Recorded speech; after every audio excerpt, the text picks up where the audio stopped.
sa delia iba na dva typy. Tí, ktorí chcú ísť do reality show kvôli tomu, aby si zviditeľnili, a tí, ktorí to majú v piči. Som tá, ktorá to mala v piči. Hej, máš úplne v piči, či sa zviditeľníš v reality show, na čo potom ideš do reality show. Trochu mi uniká pointa, lebo ty, pokiaľ viem, si bola na farme, akože čo si tam chcela, akože čo ísť? Stavať plot z dreva, alebo si tam išla kvôli tomu, aby si mohla kravu dojiť, alebo čo ťa tam tak strašne lákalo, ak ti nejde o popularitu a zviditeľnenie sa. Robia zle, Oskar. Čačka, že ja som nešla do farme kvôli číslám a v ďalšom klipe hneď pricicnutá na Oscara. Milujem, proste, keď už idete do reality show, tak aspoň si normálne priznáte, že prečo tam idete, že chcete byť slávni. Čo je na tom zlé? Ja tiež chcem byť slávny. Tiež chcem byť populárny. Väčšina z nás chcú byť slávni a populárni. Prečo si to normálne nepriznáte?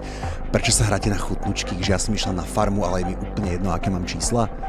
Kvôli čomu si tam išla? Aby si skúsila, aké to je jesť iba chleba 2 týždne? Alebo čo je vo veci? Však si to normálne priznaj.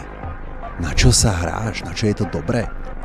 Reálne ti niekto žere, že tebe je jedno, aká budeš populárna potom, ako sa odtiaľ vrátiš? Na čo by si tam ináč liezla?